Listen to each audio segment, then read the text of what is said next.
God makes saints. There are a lot of saints we don't know about.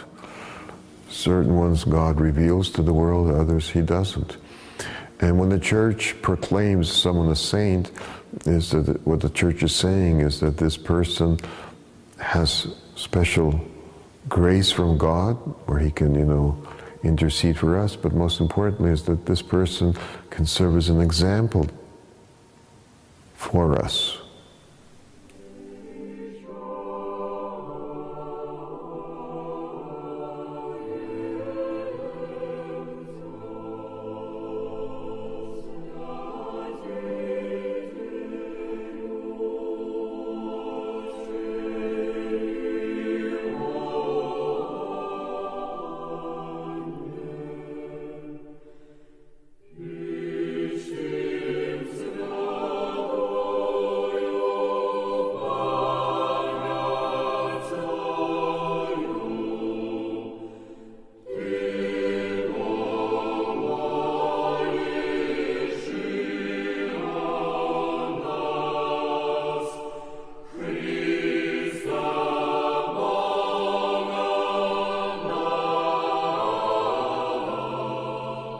I was born October the 5th, 1947 at 11:55 p.m.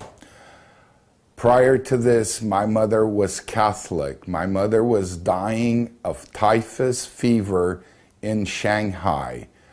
Archbishop John used to visit hospitals on a daily basis, and he read what patients were in the hospital, specifically looking for Russian names.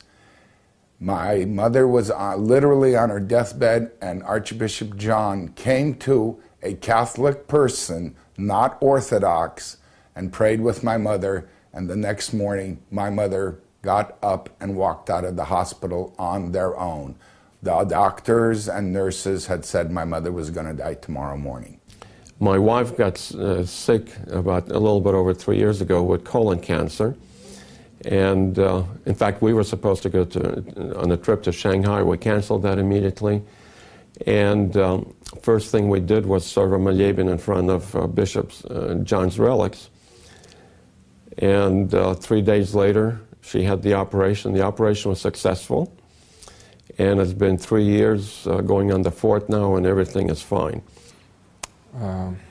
В сентябре 1993 года мой сын Всеволод заболел, что-то было необычное, мы обратились к доктору, доктор послал на особые исследования, и оказалось, что у него нефрит.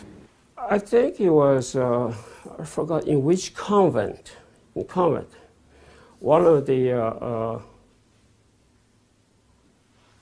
doctor, they was operating on the abbess or the priest over there.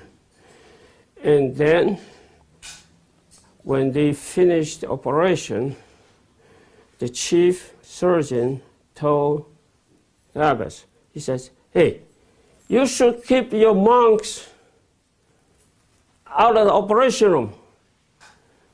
Abbess, nobody's in there. Oh yes, that one. Pointing out the little Jan's picture. That one, he was inside the operation room. You know, people ask if miracles do occur, they do. Сыну было меньше 2 лет, и эта болезнь вообще, когда бывает, появляется где-то в возрасте 4 лет.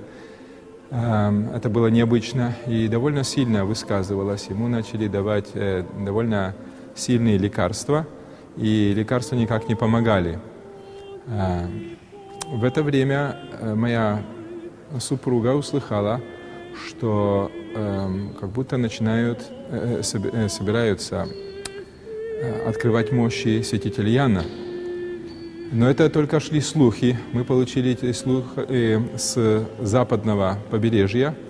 Но мы здесь ничего не слыхали. Матушка меня попросила, позвони владыке, Антонию и спроси, что происходит. Я позвонил владыке Антонию, владыка Антоний говорит, ничего такого мы не слыхали, ничего такого здесь нет, не происходит.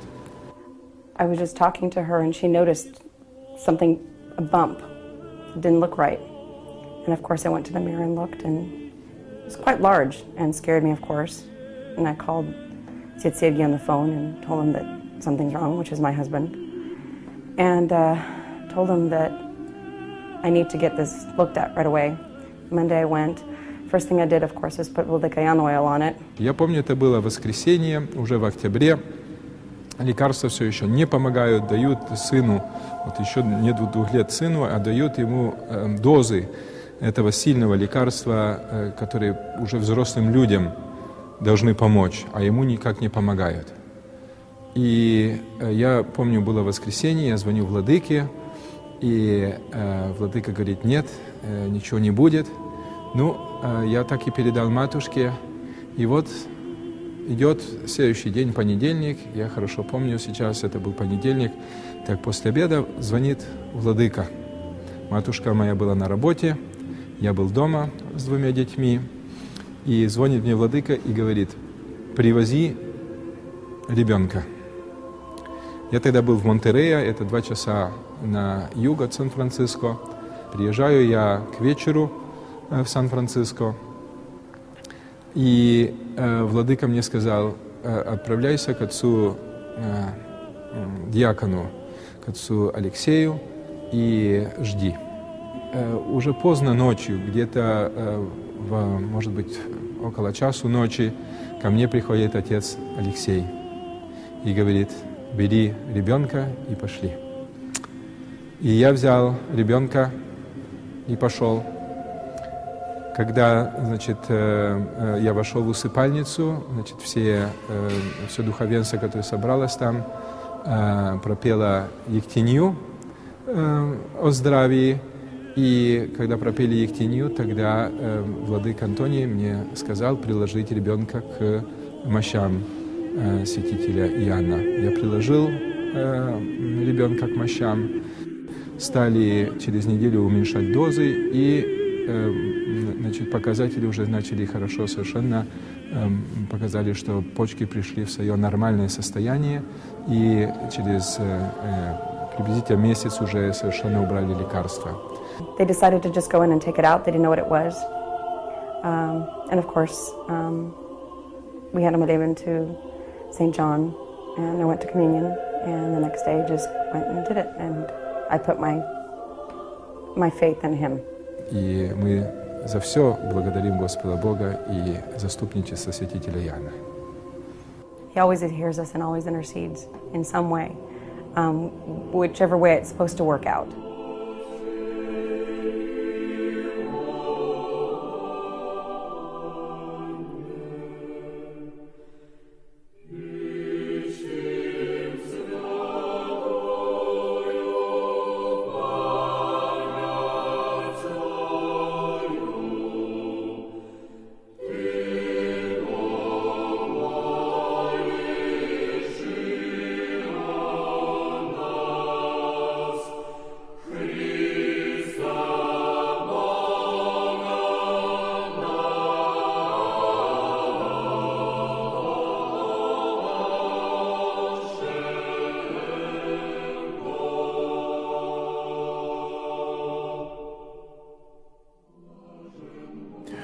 Vladika was born in Malorossia, or what is known today as the Ukraine, in 1896.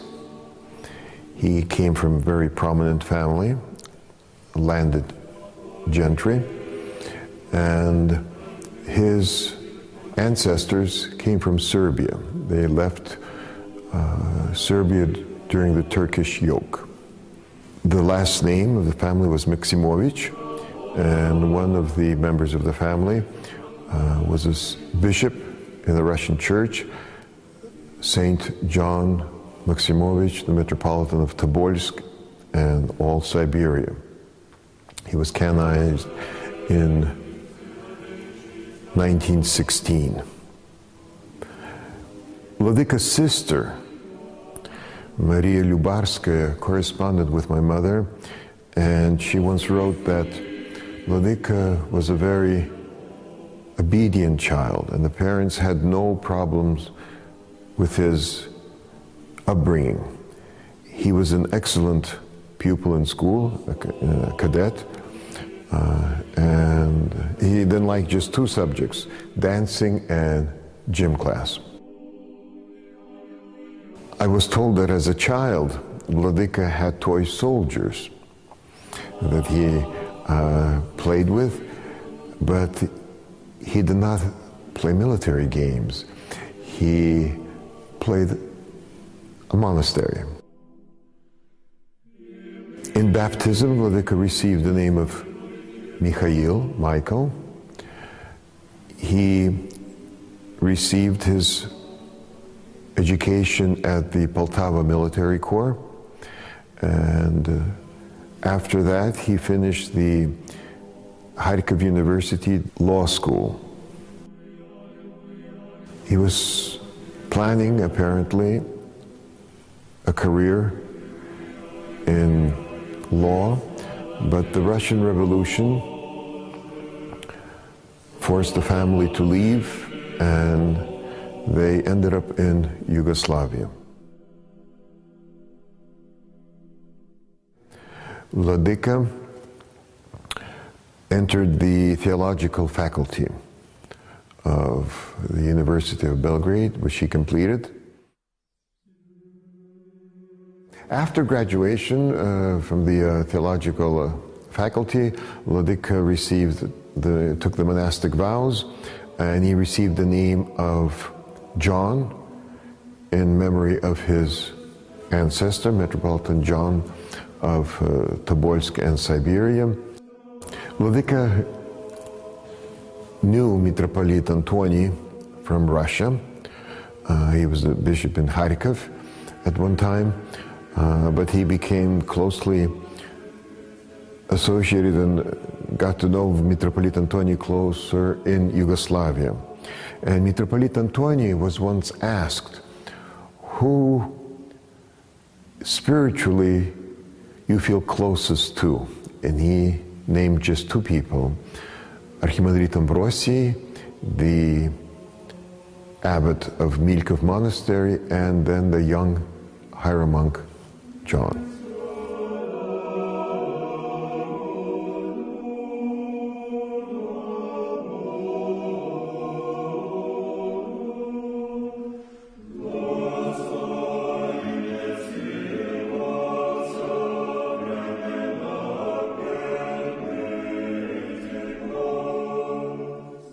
After Vladika was ordained hieromonk, he was sent to the Bogoslovia in Beetle.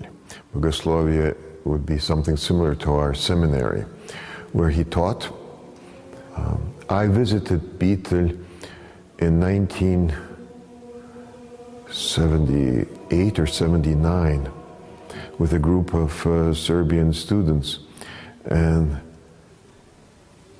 the priests there still remembered their instructor, Otec Jovan. Even in the time when St. John was in Belgrade as a young hieromonk, he was already, by people who knew him very well, recognized as being a very holy man.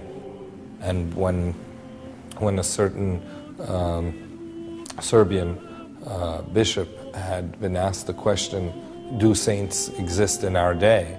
He said, go to Bitol, where hieromonk John was a teacher in the Serbian seminary, and go look at him and you will see a living saint.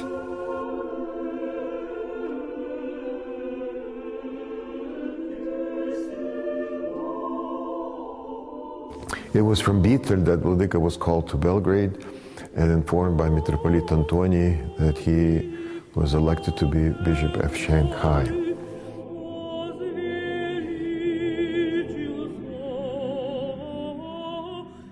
The cathedral, I was born actually across the kitty corner from the cathedral, lived before the war 2 blocks from the cathedral, place called Verdun Terrace. It was almost any Russian that you talked to from Shanghai was either lived in Verdun Terrace or somewhere near the cathedral.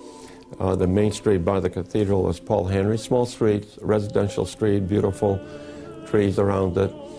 And it was really, although it was the French concession, you saw Russians just all over. Vladika knew my family from Shanghai. My parents met in Shanghai, were married there. My two older brothers were born in Shanghai. My twin brother and I, we were born in San Francisco. So I knew about Vladika from my childhood. When Vladika arrived in Shanghai, he noticed the many children, orphans or not, but who were homeless. Vladika loved children. He started an orphanage called Tikhonozadonsky. Altogether, almost 2,000 children had passed through the orphanage. Some for maybe just a few days or weeks, others for a few years, but on the whole, he himself told me almost 2,000 children. When we were young, we used to think we saw a night ghost, as we saw a shadow moving in the dark. Only find out later that was our Bishop John checking on us. He wanted to check how every child was. He visited our rooms and blessed all of us with his hand cross. Bishop John also would inquire from our caregivers to see how everyone was. Our Saint John might have been short in stature, but to me, he did not give impression of being small. He was a swift walker. When he came into the room, he stood out, and everyone felt drawing toward him. He had a pleasant baritone voice with attentive, bright, kind look in his eyes. He had smiles for children and adults. He did not eat much, I remember, but his hands, I often wondered that they were not bony like you would have expected. His hands were nice and soft as we kissed him. The important one thing he installed in all his children was to learn early by heart, morning and evening and few other prayers. And still we are well into our old age, say our holy prayers to our heart, flowing easily with his blessing. One day, it was Chinese New Year. It was snowing outside. I was fortunate, I was living in Archiretsky Dom. And I was going upstairs. I lived on 3rd floor. On the 2nd floor, Vladika Jan opened the door. He says, "What will you be doing?" I said, "Nothing." He says, "You want to go with me to the Red Cross?" Because one of the boy from orphanage was found in the street and the Red Cross hospital. So Vladika and I, we went there, snowing, to the Red Cross, walking to его причастить, because he was sick. Give him communion. Give him the communion, yes. Первый раз я встретил Владыки Яна, это было в Шанхае в 1934 году. У меня даже есть карточку, я хочу вам показать. Вот где я. Мне было 2 года. Вот так наклоните чуть-чуть. 2 года мне. Это мой отец, конечно, это святой Ян.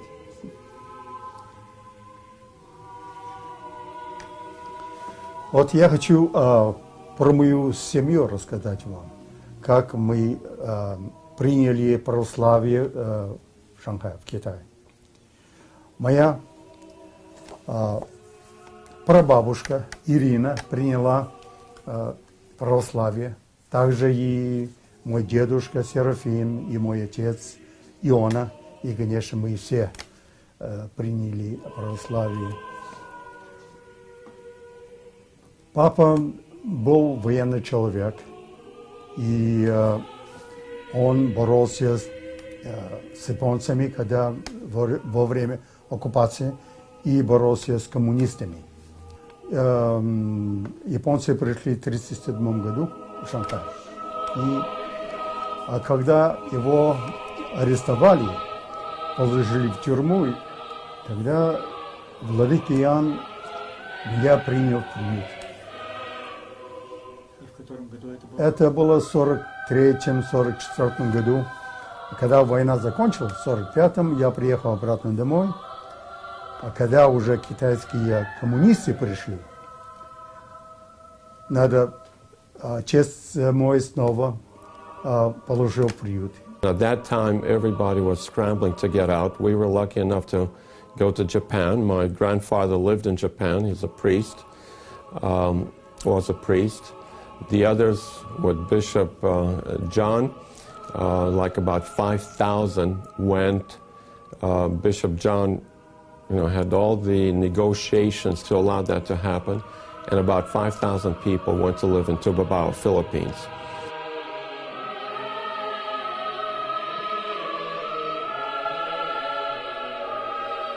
Там проходило время, когда тайфуны, и тогда все филиппинцы уходили с острова, а мы оставались.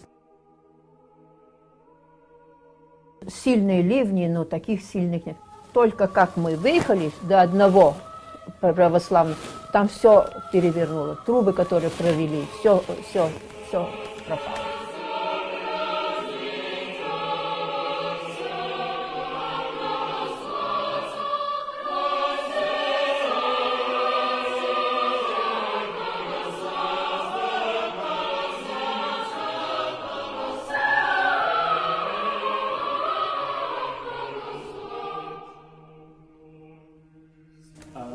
А пока мы были там, пока владыка благословлял, и филиппинцы сами говорили, что вот пока ваш ходит, вот этот монах, ходит и благословляет на все 4 стороны, все в порядке, все спокойно будет, да. He promised that everybody would leave the Philippines, and he did fulfill his promise. Some people went to Australia, some people went to South America. Vladika died July 2nd of 1966 in Seattle. He had left a few days earlier by car with Vladika Niktari, and I was supposed to go with him, but at the last minute I changed my mind because I decided I wanted to visit my brother, and to this day I regret that decision. On the way to Seattle, Vladika served liturgy in the homes where he stayed overnight, and he arrived in Seattle. He served liturgy that Saturday morning, and Отец Andrei Nakoniechny went with the icon to visit some of the Kursk icon to visit some of the parishioners, and Vladika had lunch with the widow of the former priest there, and was going to go to the cemetery. And two of the parishioners whom he had known earlier were waiting for him downstairs. He went upstairs to get his things, and they heard a fall. And something falling, something heavy falling. When they ran up, they saw Vladika trying to get up. Vladika had fallen, and he said that nothing of a kind has ever happened to him. They sat him down in his chair, and he was sitting there silently, and then he started grasping for air and passed away.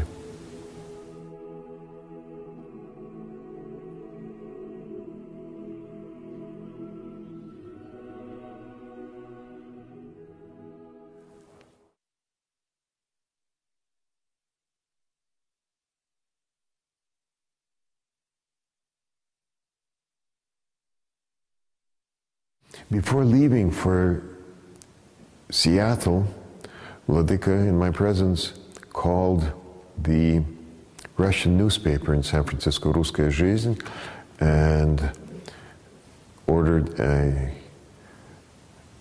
announcement in the paper that on June 24th, July 7th, is the feast of St. John the Baptist, the Nativity of St. John, and there would be a very festive service at the cathedral. That announcement was never printed because Vladika died, and all the announcements were about, the schedule of the services and his funeral. But I remember calling the office of the newspaper and saying that there will be a festive service on the Nativity of St. John.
I was one of those who was blessed to be a witness of the opening of the relics of our Holy Father among the Saints, John, of Shanghai and San Francisco in October of 1993.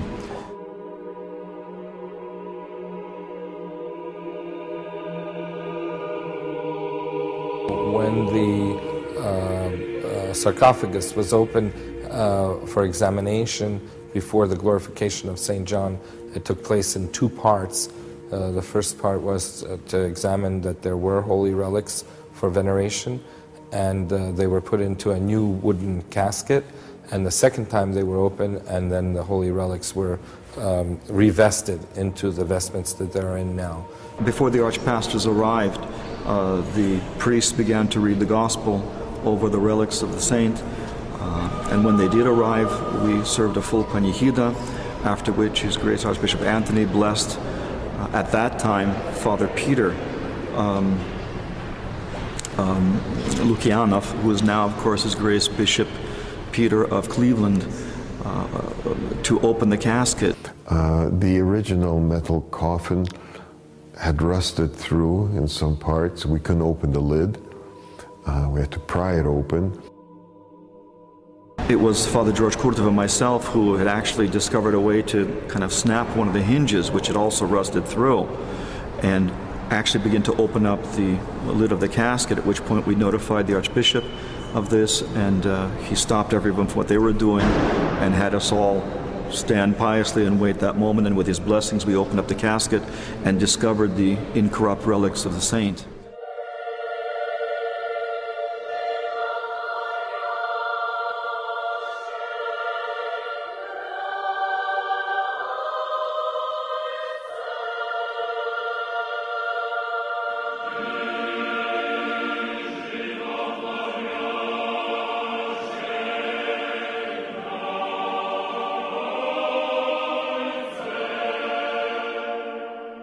And the very moment of opening of the and examining of the remains is probably the most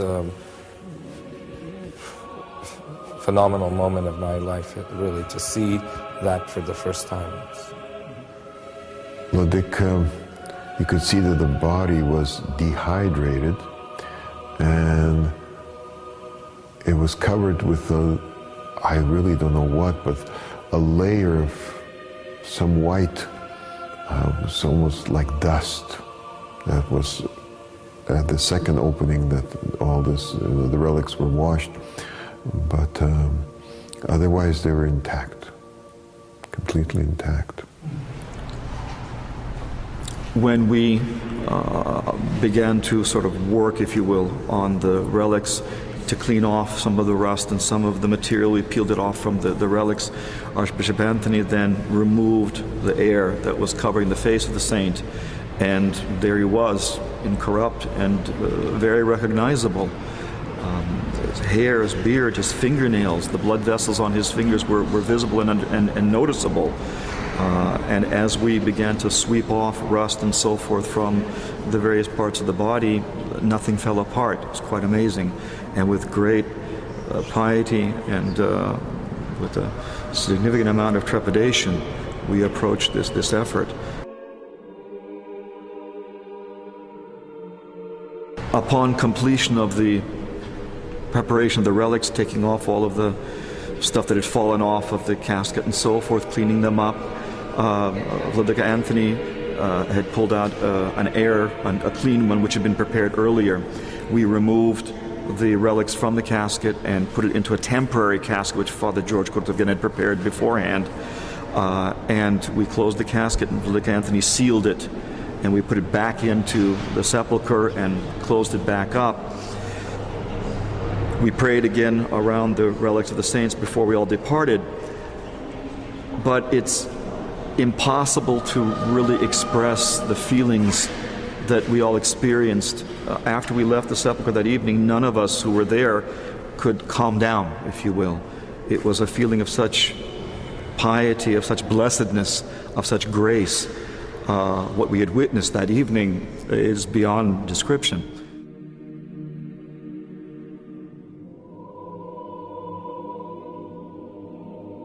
Personally, it was a very important moment for me, as I was one of only 6 who were present that evening in 1993, who were present at the funeral services for Vladika John back in 1966. I was only a 12-year-old boy then, holding the staff of Archbishop Sava, and I recall late at night when they were about to close the casket and put it into the sepulcher, I didn't make it in time to venerate the relics one last time. And I stood there by the closed casket and I whispered a small prayer that God would grant to me to live to see the day where we would reopen this casket and that I might be there. And 28 years later, God granted the wish of his unworthy servant.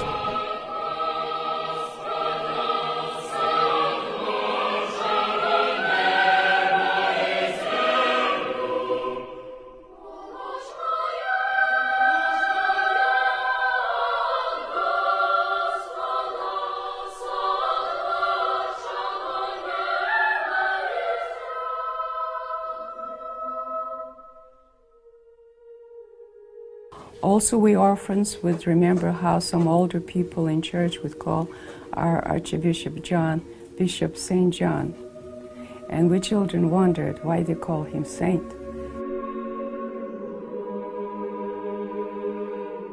In church, at the end of the service, he would tell us all these wonderful sermons, stories about the saints that celebrated that day. How we loved to hear him, as he could do it so vividly, all about each of them. He knew the year they lived, martyred, fell asleep. It all sounded like it happened yesterday.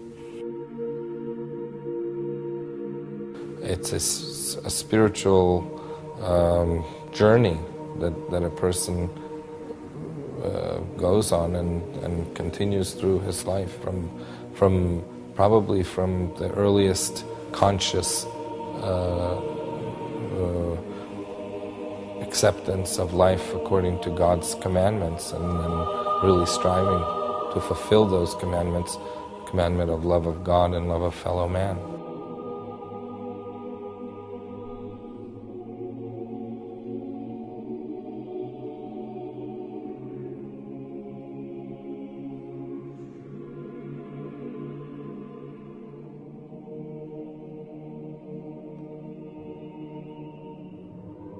We, I think, who knew him in his life, knew he was a saint. How he would, for example, first of all, as I said, would pray. Then how he would care for people. How he would set up hospitals, how he would set up schools, how he would set up orphanages, how he brought the orphanage when it was absolutely impossible from the Tubabawa here. To know him was to love him, and to love him is we still have to love him, and we need to pray to him to intercede for us. And he does intercede for us. Whether we know it or not, he does intercede for us. The fact that he was very down to earth, I think this shows that you don't have to walk on water to be a saint. Just live the life of the church, believe in the church, do your prayers, confess your sins, have communion. I think just the opposite, that a person who's a human being, as we all are, a person with certain weaknesses, with certain maybe even minor faults, but a person just as us, that sanctity is achievable.